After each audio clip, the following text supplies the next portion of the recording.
Hello दोस्तों, हमारे YouTube channel follow the exam में आप सभी का हार्दिक स्वागत है। और दोस्तों, आपसे एक मेरी रिक्वेस्ट है कि आप हमारे चैनल फॉलो द एग्जाम को ज़्यादा से ज़्यादा शेयर करें, सब्सक्राइब करें तथा बेल आइकन को प्रेस करें और दोस्तों इसे लाइक भी कर दिया करें। तो आज 24 सितंबर 2020 के करंट अफेयर्स का फर्स्ट क्वेश्चन है हमारा। भारत ने तूतीकोरिन और कोचीन को किससे जोड़ने वाली कार्गो फेरी सेवा शुरू की है? तो दोस्तों, हमारा इसका जो आंसर है वो है सी, माले मालदीव। तो फिलहाल में भारत और मालदीव ने दोनों देशों के बीच आदान प्रदान में मदद करने के लिए पहली बार प्रत्यक्ष कार्गो फेरी सेवा शुरू की है। और दोस्तों, इसमें दोनों देशों के बीच जो है मतलब क्या उद्देश्य है, इसका क्या फ़ायदा होगा? तो इसमें दोनों देशों के बीच जो लागत और समय है उन दोनों की बचत होगी तथा पर्यटन को भी बढ़ावा मिलेगा। और इसमें जो मालवाहक का यूज किया गया है मतलब इस सेवा में, उस मालवाहक का नाम मैं आप बता दूं। उस मालवाहक जहाज का नाम है एमएसपी लिंज, जो shipping corporation of India SCI द्वारा संचालित है। तो इसे जहाज को संचालित किसके द्वारा किया जा रहा है? तो ये भारत की जो शिपिंग कंपनी है मतलब shipping corporation of India SCI द्वारा संचालित किया जा रहा है। अब मैं आपको एससीआई के बारे में बता दूं। इसकी स्थापना 1950 में हुई थी। इसका हेडक्वार्टर मुंबई में है। इसके एमडी सीईओ हैं एचके जोशी। तो दोस्तों, हमारा ये मामला था इसका फर्स्ट क्वेश्चन का। इसी के साथ हमारा सेकंड क्वेश्चन है, हाल ही में समाचारों में देखा गया थाई मांगुर किसके रूप में भी जाना जाता है? मतलब थाई मांगुर को किसके रूप में जाना जाता है? इसका आंसर है हमारा बी, अफ्रीकी कैटफिश। तो हाल ही में जो समाचारों में बना हुआ है थाई मांगुर, उसे अफ्रीकी कैटफिश के रूप में जाना जाता है। तो दोस्तों, ये जो थाई मांगुर है इसे अफ्रीकी कैटफिश के रूप में जाना जाता है तथा इसका वैज्ञानिक नाम जो है वो है क्लेरियस गैरीपॉइंस।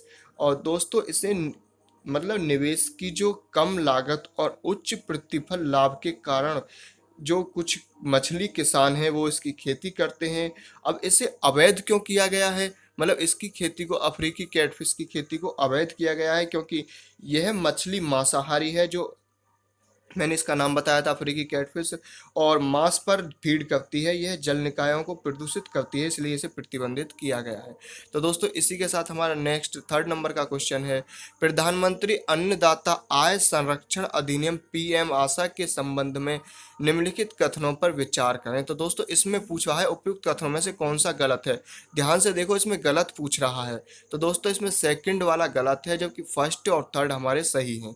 अब जो गलत है मैं इसके क्वेश्चन को बताऊं कि इस योजना के तहत भारत सरकार 20 अनिवार्य फसलों के लिए एमएसपी तय करती है, जबकि यह गलत है।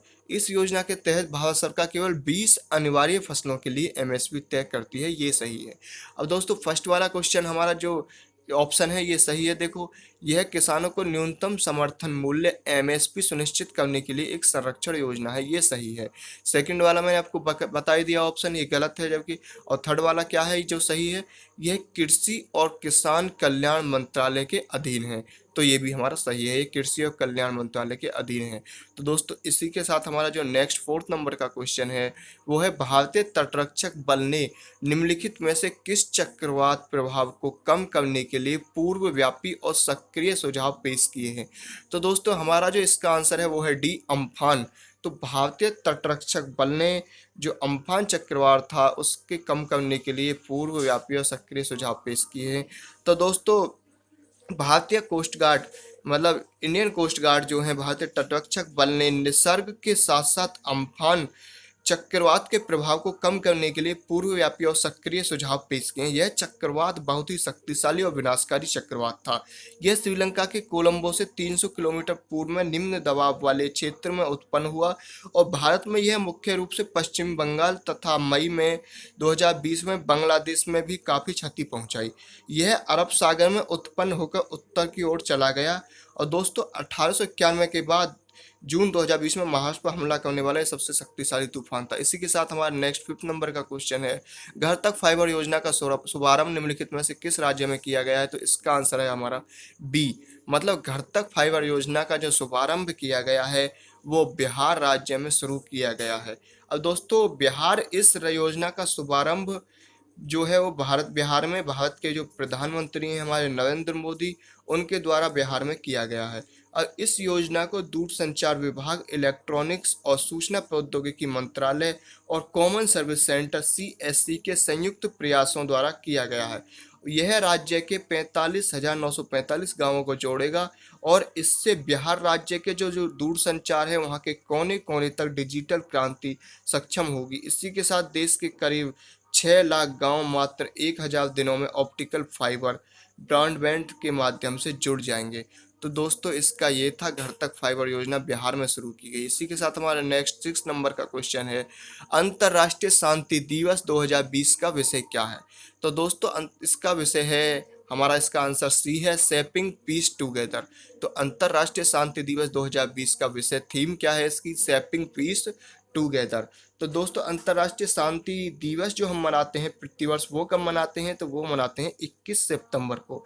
तो दोस्तों 21 सितंबर को इसे मनाया जाता है। इस दिन को पहली बार 1981 में मनाया गया था और इसे संयुक्त राष्ट्र के अनुसार यह मुख्य रूप से उस वायरस का मुकाबला करने पर ध्यान केंद्रित करता है जिसने इस वर्ष हमारे स्वास्थ्य, सुरक्षा और जीवन को खतरा पहुंचाया है।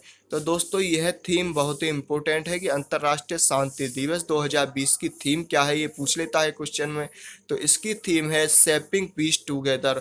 और ये भी पूछ लेता है कि अब हमने अंतर्राष्ट्रीय शांति दिवस 2020 में कब मनाया जाता है?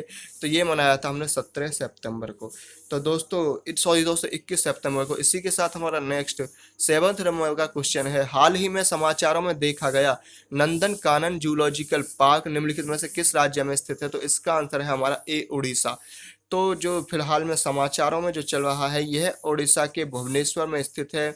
नंदन कानन जूलॉजिकल पार्क ये उड़ीसा के भुवनेश्वर में स्थित एक चिड़ियाघर है। इसकी स्थापना 1960 में हुई थी। यह भारत का पहला चिड़ियाघर है जो 2009 में वर्ल्ड एसोसिएशन ऑफ जू एंड एक्वेरियन जिसे WAZA का सदस्य बना है। तो दोस्तों सही समाचारों में क्यों है? तो यहाँ पर किसी प्रकार के वायरल विषाणु के संक्रमण के कारण दो स्लॉथ बियर जो हैं उनकी मृत्यु का मामला सामने आया है। तो इसी के कारण ये समाचार में बना हुआ है। ये स्लॉथ बियर का क्या है? तो यह भारतीय उपमहाद्वीप का एक मूल निवासी है। स्लॉथ बियर को IUCN की रेड लिस्ट में रखा गया है।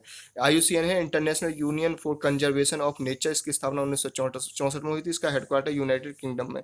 इसी के साथ हमारा 8 नंबर का क्वेश्चन है, विदेशी अंशदान नियमन संशोधन विधेयक 2020 द्वारा नया प्रस्तावित संशोधन निम्नलिखित में से कौन सा है? तो इसका आंसर है हमारा डी, NGO को विदेशी निधि प्राप्त करने के लिए आधार अनिवार्य है। तो विदेशी अंशदान नियमन संशोधन विधेयक 2020 द्वारा जो नया प्रस्तावित संशोधन है वो है NGO को विदेशी निधि प्राप्त करने के लिए आधार अनिवार्य है। तो दोस्तों संसद ने विदेशी अंशदान निपन संशोधन विधेयक 2020 को मंजूरी दे दी है। विधेयक में विदेशी अंशदान नियामक अधिनियम 2010 में संशोधन किया गया है। इस विधेयक में प्रस्ताव दिया गया है कि कुल विदेशी फंड में 20% से अधिक प्रशासनिक खर्चों पर खर्च नहीं किया जा सकता। वर्तमान में यह सीमा 50% है। तो दोस्तों इसी के साथ जो हमारा नेक्स्ट 9th नंबर का क्वेश्चन है वो है, चीन ताइवान को अपने क्षेत्र के रूप में दावा कर रहा है। निम्नलिखित में से कौन ताइवान का पड़ोसी देश नहीं है? तो इसका आंसर है हमारा बी, वियतनाम। तो वियतनाम जो है वो ताइवान का पड़ोसी देश नहीं है। ताइवान चीन तनाव ये क्या है? तो चीन ताइवान को अपने क्षेत्र के रूप में लोकतांत्रिक तरीके से चलाने का दावा कर रहा है। चीन ताइवान को यदि आवश्यक हो तो बल द्वारा लिया जा सकता है। यह खतरा 1949 से है। ऐसा तब से है जब ताइवान के एक प्रमुख राजनीतिक दल कुओमिंटांग को चीनी गृह युद्ध में कम्युनिस्टों ने हरा दिया था, मतलब हराया था। तो दोस्तों ये चीन ताइवान के जो फिलहाल में तनाव चल रहा है, चीन ने मतलब ताइवान को अपने क्षेत्र के रूप में लोकतांत्रिक तरीके से चलाने का दावा कर रहा है। तो ये वियतनाम जो है ये पूछा है क्वेश्चन में, चीन का मतलब ताइवान का पड़ोसी देश कौन सा नहीं है? तो इसका आंसर है वियतनाम। इसी के साथ हमारा नेक्स्ट 10th नंबर का और लास्ट क्वेश्चन है, निम्नलिखित में से कौन पहली बार भारतीय नौसेना के helicopter stream observer airborne technicians के पद में शामिल होने वाली 2 महिला अधिकारियों में से एक हैं? तो इसका आंसर है हमारा सी, रीति सिंह।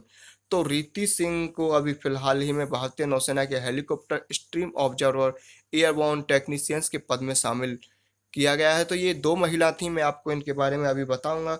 तो भारतीय नौसेना के इतिहास में पहली बार 2 महिला अफ़सरों को युद्धपोत पर तैनात किया जाएगा। मतलब भारतीय नौसेना इंडियन नेवी में 2 महिला अफ़सर हैं जिन्हें हेलीकॉप्टर पर युद्धपोत पर मतलब तैनात किया जाएगा। इन दोनों महिलाओं के नाम हैं लेफ्टिनेंट कुमुदनी त्यागी और सब लेफ्टिनेंट रीति सिंह। तो दोस्तों इन दोनों नामों को ध्यान रखना, लेफ्टिनेंट कुमुदनी त्यागी और सब लेफ्टिनेंट रीति सिंह। ये फ्रंटलाइन युद्धपोतों का मुकाबला करने वाली पहली महिला होंगी और इन्हें आईएनएस गरुड़ कोच्चि के में ऑब्जर्वर स्नातक होने पर विंग्स से सम्मानित किया गया है। ये भारतीय तटरक्षक बल के समुद्री टोही और पनडुब्बी रोधी युद्धक विमानों की सेवा करेंगी। तो दोस्तों ये बहुत ही इंपॉर्टेंट क्वेश्चन था। तो इसी के साथ हमारे लास्ट क्वेश्चन था, जैसा कि आपको पता है हम डेली 10 क्वेश्चंस का वीडियो सीरीज अपलोड करते हैं करंट अफेयर्स का। तो दोस्तों आपसे एक मेरी रिक्वेस्ट है कि इस चैनल को फौलादी एग्जाम को आप ज़्यादा से ज़्यादा शेयर करें, सब्सक्राइब करें और दोस्तों बेल आइकन को प्रेस करें, तो इसे लाइक भी कर दिया करें। और दोस्तों आप हमसे खबरी पर भी जुड़ सकते हैं, फौलादी एग्जाम सर्च करके उसे फॉलो करें। So thanks guys.